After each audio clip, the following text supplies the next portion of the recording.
اللہ تعالیٰ نے انبیاء کو بھیجا کہ وہ زندگی گزارنے کا طریقہ بتاتے تھے۔ میں نے 2-3 دن پہلے بتایا تھا کہ ہر مخلوق اپنی زندگی کا طریقہ انڈے سے نکلتے ہی اسے معلوم ہوتا ہے، ماں کے پیٹ سے نکلتے ہی اسے معلوم ہوتا ہے، لیکن انسان جاہل پیدا ہوتا ہے، اسے سیکھنا پڑتا ہے۔ تو انسانوں کو سکھانا اتنا عظیم کام ہے، اس کے لیے اللہ نے 1,24,000 انبیاء کو بھیجا۔ انبیاء انسانیت کے معراج ہوتے تھے، تو وہ ایک نمونہ آئیڈیل ہوتے تھے، اس کو فالو کیا جاتا تھا۔ جیسے اللہ تعالیٰ نے فرمایا قُلْ إِن كُنتُمْ تُحِبُّونَ اللَّهَ فَاتَّبِعُونِي، اگر تم یہ دعویٰ کرتے ہو کہ ہمیں اللہ سے محبت ہے اور اس کے رسول سے محبت ہے، تو تم کیا کرو؟ پھر میرا اتباع کرو۔ حظ النال بالنال، جو کچھ جس طرز پر میں نے زندگی گزاری ہے تم بھی اس پہ زندگی گزارو، تو یحببکم اللہ، تو پھر اس کا صلہ کیا ملے گا؟ اللہ تم سے پیار کرے گا۔ پھر اللہ جن سے پیار کرتا ہے پھر اللہ تعالیٰ ان کو دنیا میں بھی عزت دیتا ہے، اللہ تعالیٰ ان کو آخرت میں بھی عزت دیتا ہے۔ تو اللہ کے نبی کی زندگی کی تعلیمات ایک لمبا چوڑا نظام ہے، لیکن اگر اس کو خلاصہ کروں تو چند حدیثیں ہیں۔ آپ نے ارشاد فرمایا اربع اذا كانت فیک ما ضرک ما فاتک من الدنیا۔ آپ نے فرمایا کہ میری امت 4 باتیں مجھ سے لے لو فرائض کے بعد۔ دیکھو میرے بھائی بہنوں، نماز کی معافی نہیں ہے، اس کو ہر حال میں پڑھنا ہوتا۔ ایک ایمان 24 گھنٹے فرض ہے، نماز 5 وقت فرض ہے، روزہ سال میں 1 مہینہ فرض ہے، زکوٰۃ سال میں 1 منٹ 1 ٹائم کے لیے فرض ہے، سال گزرنے کے بعد آئندہ سال آنے تک اس کو کلیئر کرو۔ حج زندگی میں 1 دفعہ فرض ہے، جب کبھی اللہ توفیق دے اس کو ادا کرو۔ تو ان فرائض کے بعد پھر ان فرائض میں صرف نماز ایسی ہے جس میں کوئی عذر قبول نہیں سوائے بے ہوشی اور موت کی۔ اس کے علاوہ ہر حال میں نماز کا پڑھنا اللہ تعالیٰ نے ہمارے ذمے کر دیا ہے۔ روزہ بیمار ہے تو نہ رکھے، بعد میں رکھ لے، سفر میں ہے بعد میں رکھ لے، زکوٰۃ دینے کا وقت آیا تو پیسے کوئی نہیں ہے تو ٹھیک ہے اب نہ دے، بعد میں دے دے۔ اور حج میں بھی ایسا ہے کہ بیمار ہے تو نہ کرے، راستے میں فتنہ ہے تو نہ کرے، یعنی جنگ ہے یا بدامنی ہے تو مت کرے، لیکن اس کو مؤخر کر سکتا ہے، کسی بھی سال حج کر لے۔ ان الصلاۃ کانت علی المؤمنین کتابا موقوتا، نماز وہ چیز ہے جو اللہ تعالیٰ نے تمام دنیا کے مسلمانوں پر فرض کی ہے، اس میں کوئی گنجائش نہیں ہے۔ تو میری یہ سب بہن بھائیوں سے گزارش ہے، بچے بچیوں سے، نماز ضرور پڑھیں، اللہ کے واسطے نماز ضرور پڑھیں۔ اس میں کوئی معافی اللہ تعالیٰ نے نہیں رکھی۔ اللہ کے لیے میں آپ سب سے منت کرتا ہوں، میں کہا کرتا ہوں اگر نماز چھوڑنے کی گنجائش ان 15ویں صدی جا رہی ہے، 1441 ہو گئی ہے، اگر اس میں کسی کو گنجائش ملتی تھی تو میرے نبی کے نواسے حسین علیہ السلام کو کربلا کے میدان میں ملتی تھی، لیکن انہوں نے بھی وہاں نماز نہیں چھوڑی، سر کٹوا دیا۔ تو برائے مہربانی نماز سارے بچے بچیاں بہن بھائی ضرور ادا کریں۔ تو وہ حدیث یہ تھی، اس کے بعد نماز، روزہ، حج، زکوٰۃ کے بعد، زکوٰۃ اور حج مالداروں پر ہے۔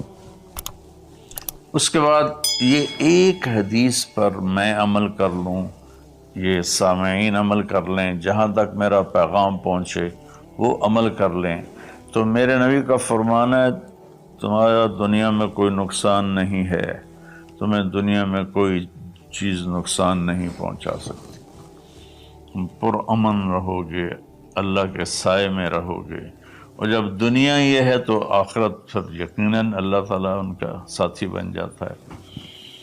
وہ 4 باتیں کیا تھیں؟ صدق و حدیث، حفظ و امانت،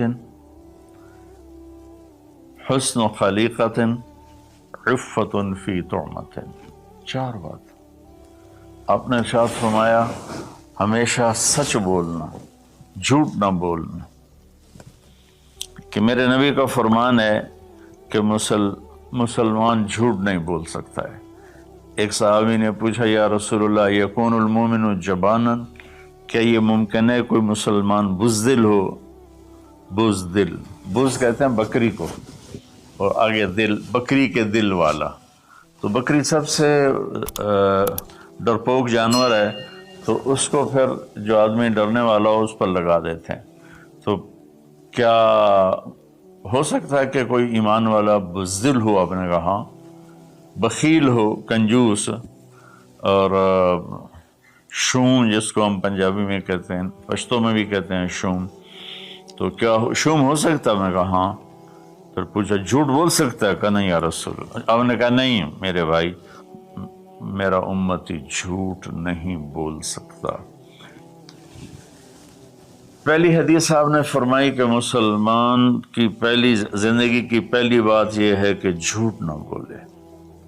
الصدق ینجی والکذب یہلک، سچ نجات دیتا ہے، جھوٹ ہلاک کرتا ہے۔ میرے نبی تشریف لے جا رہے تھے مدینے سے باہر، تو آواز آئی یا رسول اللہ۔ تو آپ نے دائیں بائیں دیکھا تو کوئی نظر نہیں آیا۔ اب چلنے لگے تو پھر آواز آئی یا رسول اللہ۔ پھر آپ نے دائیں بائیں دیکھا، کوئی نظر نہیں آیا۔ پھر آواز آئی یا رسول اللہ، تو پھر آپ کی نظر پڑی، ایک ہرنی آپ کو پکار رہی تھی یا رسول اللہ۔ سبحان اللہ۔ ان کے آپ تشریف لے گئے تو وہ رسی سے بندھی ہوئی تھی چارپائی کے ساتھ۔ کہنے لگے یا رسول اللہ، میرے چھوٹے چھوٹے بچے ہیں، وہ بھوک سے مر رہے ہوں گے، آپ مجھے چھوڑ دیں، میں ان کو دودھ پلا کے واپس آ جاؤں گی۔ اللہ،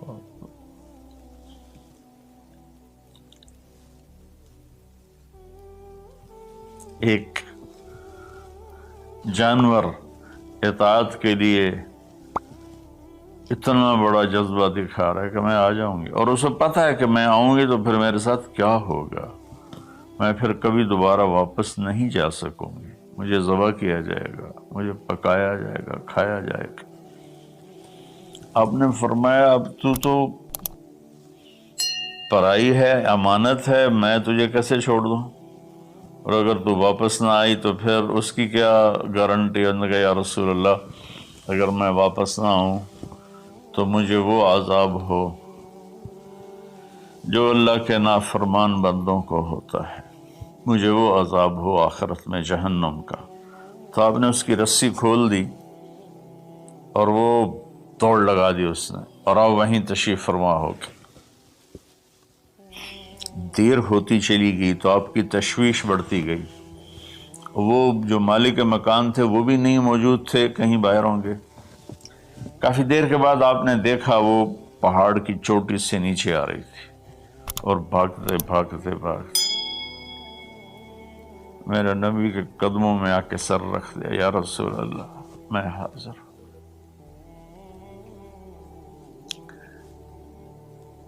ایک جانور اپنی جان دینے کے لیے تیار ہے نبی کی وجہ سے، ہم اپنے نبی کی ایک سنت پر تیار نہیں ہیں، اپنے نفس کی وجہ سے، اپنی ایگو کی وجہ سے، ماحول معاشرے کی وجہ سے۔ آپ نے اس کو پھر رسی سے باندھ دیا اور وہیں بیٹھ گئے۔ کچھ دیر کے بعد مالک آیا، اس نے دیکھا اللہ کے نبی کو، جیسے یہ ہمارے دیہاتوں میں ہوتا ہے، جب میں اپنے گاؤں میں ہوں تو کچھ لوگ اپنے جہاں زمین ہوتی ہے نا وہاں چھوٹے چھوٹے مکان بنا لیتے ہیں اور وہیں رہتے ہیں۔ تو یہ صحابی بھی ایسے ہی تھے کہ انہوں مدینے سے باہر مکان بنایا ہوا تھا، بکریاں تھی، ریوڑ تھے۔ تو اس نے حیرت کا اظہار کیا، یا رسول اللہ آپ یہاں کیسے تشریف لائے؟ کہا میں ایک درخواست کرنا چاہتا ہوں۔ تو ان کی یا رسول اللہ فرمائیے، درخواست کا کیا مطلب ہے؟ کہ یہ ہرنی مجھے ہدیہ کر۔ مجھے دے دو۔ وہ حیران ہو کر کہنے لگے یا رسول اللہ، آپ پر تو جان مال عزت آبرو اولاد ہر شے قربان ہے، یہ بکری کی کیا حیثیت، یہ ہرنے کی کیا حیثیت؟ آپ نے کہا بس مجھے یہی چاہیے۔ سبحان اللہ۔ تو آپ نے بکری کی ہرنے کی رسی کو کھولا، کہا الحقی بے اولاد بے اہلک، کہ ہرنی جاؤ اور اپنے بچوں سے مل جاؤ۔ اس نے ایک چھلانگ لگائی، الصدق ینجی والکذب یہلک، سچ نجات دیتا ہے، جھوٹ ہلاک کرتا ہے۔ اس نے یوں آپ کے سامنے رکوع کیا اور سجدے میں جیسے جاتے ہیں سر زمین تک اس نے رکھا، پھر یوں اٹھایا اور چل آگے کو چل پڑی۔ پھر تھوڑی دور گئی، پھر پیچھے مڑ کے آپ کو دیکھا، پھر آپ کے سامنے یوں سر جھکا، پھر یوں سر اوپر کیا، پھر چلی، پھر تھوڑی دیر کے بعد رک کر پیچھے مڑ کے آپ کو ایسے سجدہ شکر جیسے کہتے ہیں۔ جب تک وہ اللہ کے نبی کی آنکھوں سے غائب نہیں ہوئی، وہ اس طرح کرتے کرتے کرتے پہاڑوں میں غائب ہو گئی۔ ایک ہرنی اگر اتنا ایمان رکھتی ہے، نہ جاتی واپس تو کون ڈھونڈتا اسے؟ لیکن اس نے اپنی جان کا سودا کیا نبی کے بول پر اور سچائی دکھائی، تو اللہ نے سچائی کو کامیابی بنا کے دکھا دیا۔ الصدق ینجی والکذب یہلک، میرے نبی کا فرمان ہے سچ نجات دیتا ہے، جھوٹ ہلاک کرتا ہے۔ اور دوسری بات فرمائی حفظ امانت۔ تو بھائیو بہنوں بچوں بچیوں، آج کے بعد نیت کرو جھوٹ نہیں بولنا ہے، جھوٹ نہیں بولنا ہے، کہ مسلمان کی شان کے خلاف ہے کہ وہ جھوٹ بولے۔ اتنی ہماری یہ عادت ہو جائے کہ ہماری بات کو سن کر اگلا فوراً مان جائے کہ یہ تو کبھی جھوٹ بولتا ہی نہیں، پھر آپ دیکھو اللہ آپ کی عزت کیسے کرائے گا۔ دوسرا فرمایا حفظ و امانت۔ دیکھو میری امت زندگی میں امانت دار، امانت کی حفاظت کرنا، کیا مطلب؟ کسی کو دھوکہ نہ دینا، کسی کے ساتھ فراڈ نہ کرنا، کسی کے ساتھ دو نمبری نہ کرنا، ہائے ہائے، نہ کسی انسان کے ساتھ بطور انسان غیر مسلم، اور نہ کسی مسلمان کے ساتھ، کہ کسی مسلم غیر مسلم کو دھوکہ نہ دینا۔ ایک صحابی ہیں جریر بن عبداللہ رضی اللہ تعالیٰ عنہ، انہوں نے اپنے نوکر سے کہا منڈی سے گھوڑا خرید کے لاؤ اور میرے پاس لے آنا، میں پیسے ادا کر لوں گا۔ تو وہ منڈی گیا اور 300 میں گھوڑا کی رقم طے کر کے لے کر آیا اور کہا حضرت 300 میں خریدا ہے، آپ پیمنٹ کر دیں۔ جریر بن عبداللہ یمن کے شاہی خاندان سے تھے، انہوں نے وہ نسلوں کو پہچانتے تھے گھوڑے کی، انہوں نے ایسے دیکھا تو گھوڑا قیمتی تھا، مالک مکان کو، مالک گھوڑے کو بھی پتہ نہیں تھا، لیکن کسی کو دھوکہ نہیں دینا، یہ میرے نبی کا فرمان ان کے اندر گونج رہا تھا۔ کہنے لگے میرے بھائی میں آپ کے گھوڑے کے 300 کر دوں؟ وہ بڑا حیران ہوا، بھی کبھی خریدنے والا بھی قیمت بڑھاتا ہے۔ وہ تو کہتا جی 2-4 روپے اور گھٹ کرو، وہ کہتا جی ساڑھی اتنی خرید ہی کوئی نہیں، یہ روزانہ کا جھوٹ ہے۔ تو انہوں نے کہا جی کر دو، پھر کہا 400 کر دوں، کہا جی کر دو، کہا 500 کر دوں، 600 کر دوں۔ وہ بیچارہ پریشان ہو گیا کہ لگتا ہے میرا مذاق ہو رہا ہے۔ جب انہوں نے کہا 800 کر دوں، کہنے لگا حضور میں تو 300 تو بھی راضی ہوں، تسی پتہ نہیں 500 کیڑی گل دا بتایا، میں نے جی منظور ہے تسی 800 کر دو۔ تو آپ نے خادم سے فرمایا اس کو 800 دے دو اور گھوڑا باندھ دو۔ وہ تو پٹھیاں چھالاں ماردا ہوا نکلیا، لبے میرے تو کم بن گئے، سر کڑائی تے پنجے کے ہوئے چ۔ تو جب وہ باہر نکلا تو ان کے خادم نے عرض کیا حضرت میں جب 300 طے کر کے آیا تھا اور اس نے خوشی سے قبول کیا تھا، تو 500 جناب نے کس خوشی میں بڑھائے ہیں؟ تو آپ نے فرمایا کہ میرے دوست اس کا گھوڑا 300 کا نہیں تھا، 800 کا تھا، اسے اپنے گھوڑے کی قیمت کا خود بھی پتہ نہیں تھا، تو میں 300 میں لیتا تو یہ دھوکہ ہوتا، اور میں نے اپنے نبی کے ہاتھوں میں ہاتھ دے کر عہد کیا تھا، میرے نبی نے مجھ سے فرمایا تھا جریر زندگی بھر کسی کو دھوکہ نہ دینا، سب کی خیر خواہی چاہنا۔ دوسری صفت میرے نبی نے فرمایا حفظ و امانت، کسی کو دھوکہ نہ دینا۔ کتنے لوگ لٹ گئے دھوکے بازوں کے ہاتھوں، گھر بک گئے، بچیوں کے زیور بک گئے، جعلی کاغذات بنا کر مکانوں پہ قبضہ ہے، زمینوں پہ قبضہ ہے، اور عدالتوں میں سٹے لے کر۔ دوسری صفت میرے نبی نے فرمایا حفظ و امانت ہے۔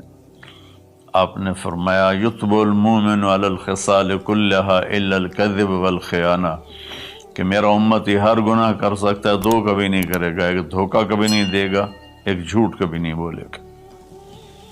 تو آج رمضان کے مبارک مہینے میں 2 باتیں طے کر رہے ہیں، جھوٹ نہیں بولنا ہے، فراڈ نہیں کرنا ہے، دھوکہ نہیں دینا ہے، دیانتداری سے کام کرنا ہے، چاہے تاجر ہے، بزنس مین ہے، ریڑھی والا ہے، ٹانگے والا ہے، جہاز والا ہے، نیچے سے لے کر اوپر کی سطح تک ہر جگہ دھوکہ دینے کے موقع ہوتے ہیں، یہ کام نہیں کرنا، دیانتداری سے کام کرنا۔ تیسرا فرمایا حسن خلیقت، اپنے اخلاق اچھے کرنا، اپنے بول کو میٹھا کرنا۔ میرے نبی نے فرمایا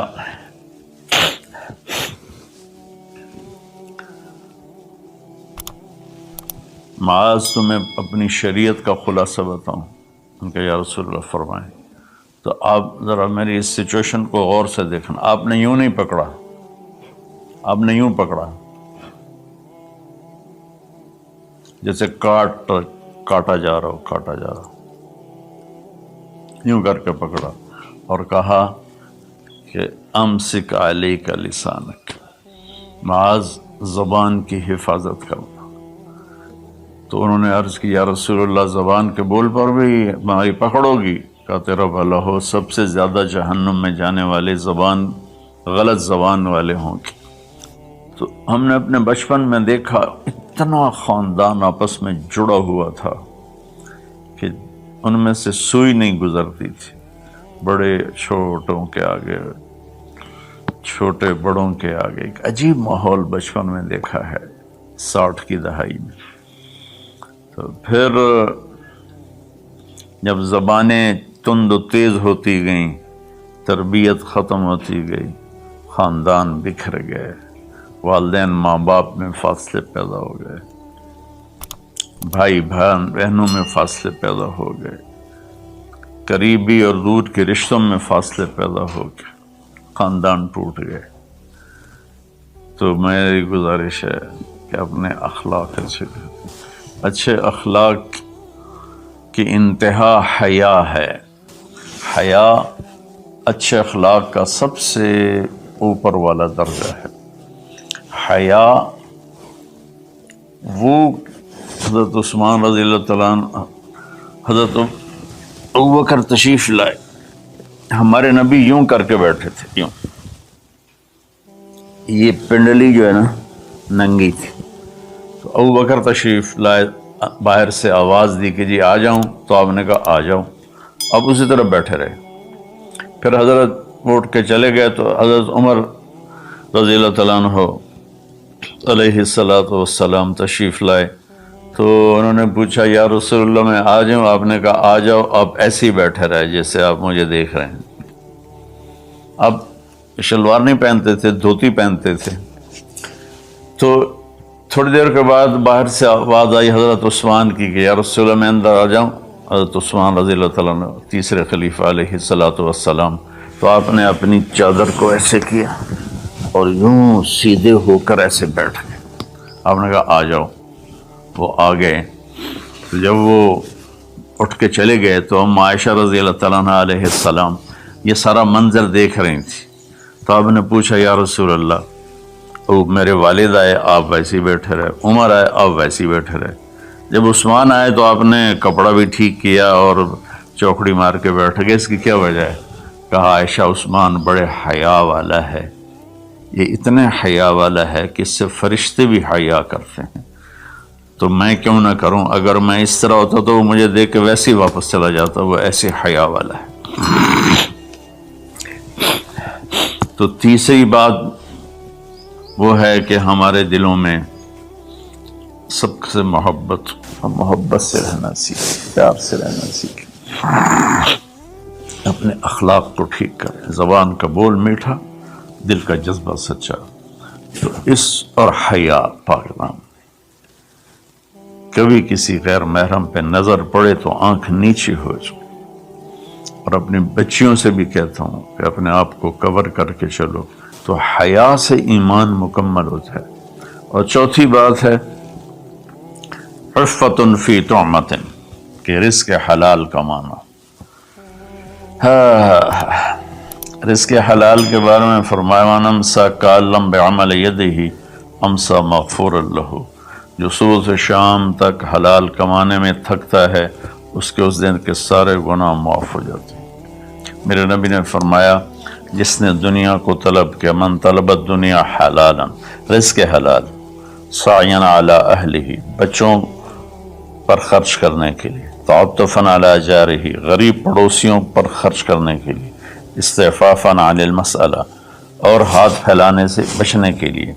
جو آدمی رزق حلال ان چار چیزوں کی وجہ سے کمائے گا، اللہ تعالیٰ قیامت کے دن اسے اس طرح اٹھائیں گے اور اللہ سے ایسی ملاقات ہوگی کہ اس کا چہرہ 14ویں کی رات کی طرح چمکتا ہوگا، صرف رزق حلال۔ کئی گناہ ایسے ہیں جو عبادت سے معاف نہیں ہوتے، وہ رزق حلال میں تھکنے سے معاف ہوتے۔ سعد بن معاذ بیٹھے ہوئے تھے ایسے کر کے آپ کی محفل میں، تو آپ کی نظر پڑی ان کے ہاتھوں پر، ہتھیلی پر، تو اس میں نشان تھے، مزدور کسی چلاتے ہیں تو نشان پڑ جاتے ہیں۔ تو آپ نے کہا سعد یہ کیا ہے؟ کہ رسول اللہ مزدوری کرتا ہوں بچوں کے لیے اپنے باغ میں، تو وہ میرے ہاتھ سخت ہو گئے۔ تو آپ متوجہ تو ہوں گے انشاءاللہ۔ آپ نے ان کا ہاتھ پکڑا یہاں سے اور یہ دیکھیں ایسے بوسہ لیا، پھر کہا بچوں کو حلال کھلاتے ہوئے جو ہاتھ ایسا ہو جائے گا اس پہ جہنم کی آگ حرام ہو جائے گی۔ میرے نبی نے کہا سچا تاجر نبیوں کے ساتھ اٹھایا جائے، کیونکہ تجارت میں سچ بولنا روزانہ ذبح ہونا ہے، تاجر کے جھوٹ سچ کا امتحان ہے۔ باقی اپنی زندگی میں بھی بھائیو رزق حرام سے بچو، رزق حلال کماؤ۔ حلال تھوڑا بھی برکت والا ہے اور حرام زیادہ بھی تباہ کر دیتا ہے۔